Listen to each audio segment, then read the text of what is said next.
Good morning, everybody. Mestre Sucuri coming to you from Tokyo, Japan. Podcast number 97. Before I get started, I want to send out a big shout out to Capoeira Hirosaki up in the northern part of Japan for listening to my podcast and always liking everything I do on Instagram. Hello, Hirosaki, and I hope Capoeira is going well. Second, I'd like to say it's been a while since I've been able to do a podcast because I've just been so busy. And today, I'd like to catch you guys up on everything that's been going on, the good, the great, and the evolving.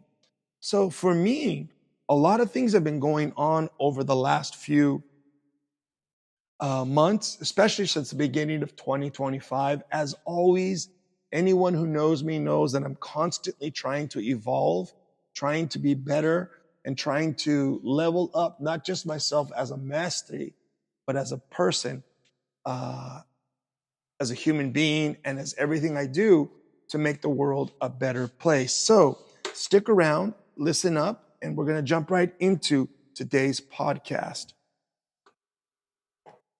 First, I'd like to say, I feel that I had to kind of brainwash myself this year. And if you haven't been following me for many years, you might not know exactly what I mean. So I'm going to try to do the best I can. As always, every year I try to change something about myself to level up, to be a more mature, a more responsible master. And this year, my main thing is psychologically, I've told myself that I am retired. That means I no longer need to chase after every little thing I do. When I was younger, I had to go and do the different shows, the different events, the different promotional events. Many times they were free. Many times they were paid very little, but we had to do them because we had to make ends meet. I had to make sure that I was covering all the bills from Capoeira because, as always, I've only worked as an artist and from Capoeira. Today, I'm no longer in that position, and I think I'm very lucky and blessed that my Capoeira school is so stable that I'm able to just focus on what I do here. And the biggest evolution is when I first came to Japan, I wanted to start a Brazilian cultural center, but that was very difficult because the concept of how we look at a cultural center in the United States versus Japan is very different.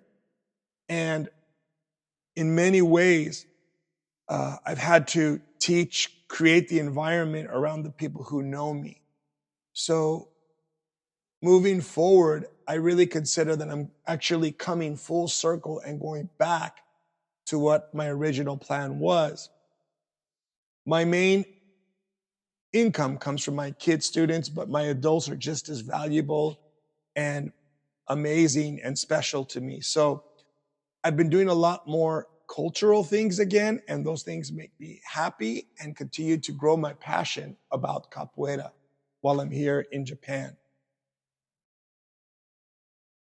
I'm going to be making a sticker for the window, and it will be saying Capoeira Zubador Academy, Brazilian Cultural Arts Center. And I think that's important so people understand that this isn't an aerobic school. This isn't just a martial arts school, but it comes together and it brings together and encompasses so many different aspects of Brazilian culture, Latin American culture, and artistic culture.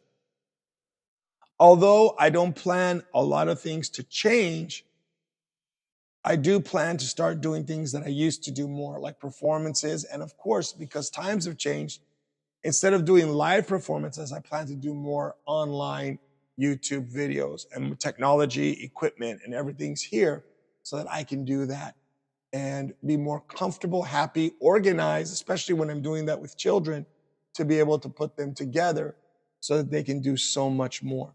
So stand by because I'm going to have a lot of new kids programs. As always, I'm constantly creating material and content. I love what I do. It was a big process at the end of last year, from about October all the way, I would say from November all the way until February. I created over 30, 40 capoeira resource videos, from basic how to string the berimbau, how to play your basic capoeira rhythms, all the way to more detailed and focused percussion, history, culture, teaching. I put so much stuff here on Patreon that when I went over it with a friend of mine who teaches in the United States, they were pretty much shocked. So we've got a lot of things going on. Please check the links and any updates I put, especially if you're into capoeira. But as always, just being part of the community helps so much. And this retired feeling that I've talked about, I said it when I was in Korea, and now I tell my students, is because I need to program myself to not take things too seriously. I'm a very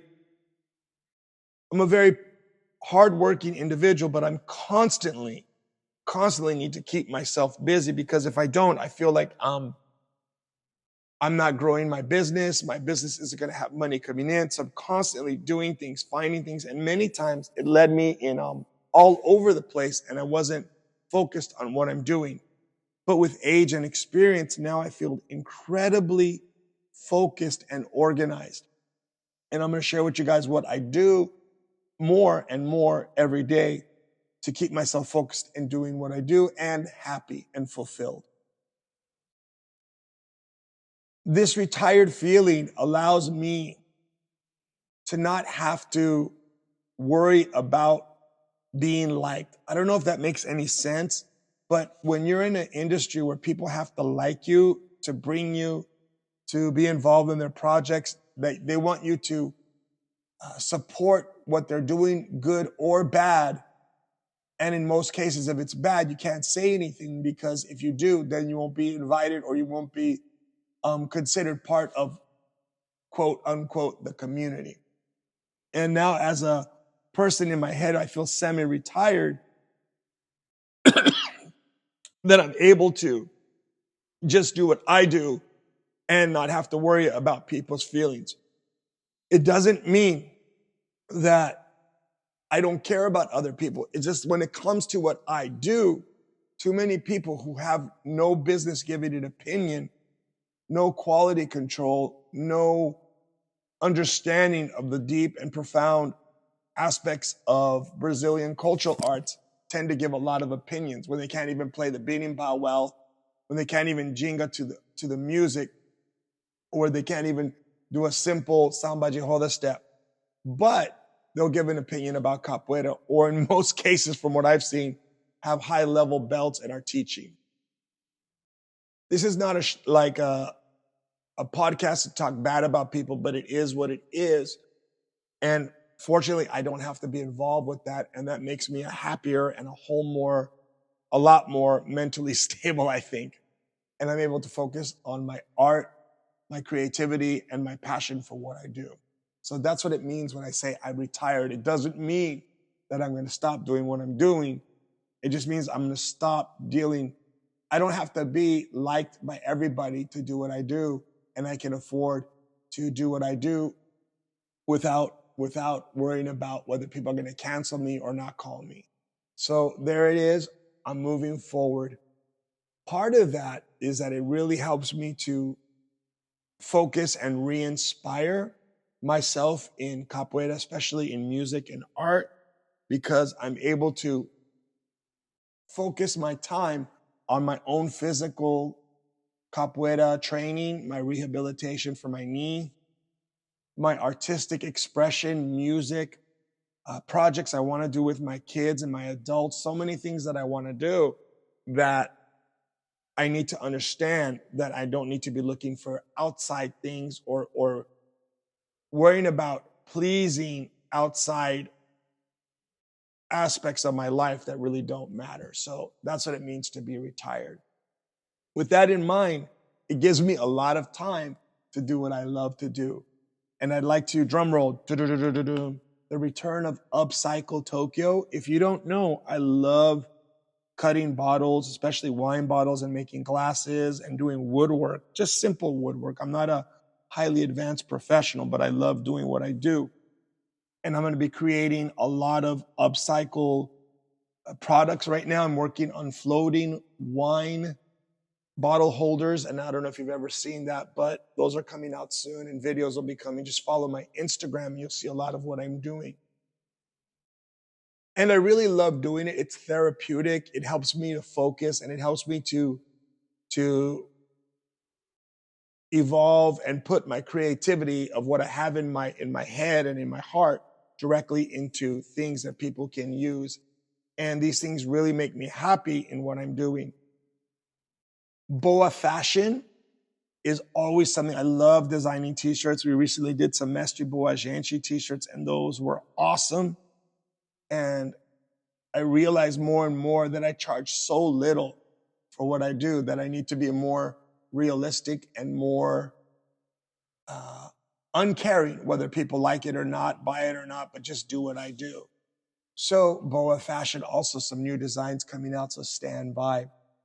And then just because I love what I do I love my academia and I love what I'm doing in my neighborhood, that I'm going to be opening up probably on Saturdays and Sundays, or at least on Saturdays, or when I feel like it actually, because that's what I can do, is I'll open up my shop in front of my academia. I'll put some shelves out and then I'll put some upcycle projects like these floating wine holders, some cut Corona glasses that have Japanese writing on the back and different things that I want to do artistically. And I'll put them out there. And if people want to walk by and buy them, there's a lot of tourists. I'm hoping they'll see some of the shirts and enjoy to pick some up or some of the things that I do. My unique twist as a longtime artist in Japan. So stay tuned for that because there's going to be a lot of fun stuff coming up. When people pick up stuff, it always helps what I do. It supports, it lets me get more equipment. It lets me do more of what I do. So stop by my shop and I'll be posting when I put up the pop-up shop so you guys can see. Finally, I'd like to jump into the Bachizado plan. The main goal of my Bachizado was to cover all the basic information in our Capoeira Zoador Academy style and system. Fortunately, I've realized that, especially myself and Instructor Cameleon have gone through all of that, and Contramestra Dançarin has also done a great job of posting and getting people to better understand the core basic Zoador style. So all the instructors are doing a great job and I'm really looking forward to the Bachizado. And as the Bachizado evolves, I'd like to say one thing. I'm hoping, and it's looking very, very positive, that I will have my new books and the release party will be September 15th after the Bachizado here at Capoeira Zoador Academy. I'll have some live musicians come in and we're playing some samba music and have an amazing event. And I'm going to be making that into a really big book release party. Physical copies of my books will be available in English and Japanese, as the process to get the books done has gotten a lot easier with technology. So I'll have books from those for those to be sold, and the ebooks will also be available. So if you're someone who is not able to get a physical copy here or come to the book signing, then you'll be able to pick up the books from Amazon, probably because that seems like what everybody seems to use. So pick up my books when they're ready. The Path of Capoeira, 2nd edition, Capoeira Fire, 2nd edition, and my newest book, Capoeira Vivencia, a guide for happy and successful life for mestres and mestras. This book takes me on a path, on a higher level of what it means to be a mestre, especially philosophically and spiritually, psychologically, and I go into so many things that have changed over the last 13 years since I got my first Mestre Cordon, as a part of which I see that I'm constantly evolving, and I'm really happy that this opportunity of being a Capoeira Mestre has always been, part of my life and allowed me to become the person I am. Guys, I hope you're going to keep up with these podcasts. Episode 97. I can't believe how fast things go. Guys, lots of love, lots of peace, lots of capoeira. Mestre Sucuri, Tokyo, Japan, Mestre vibes.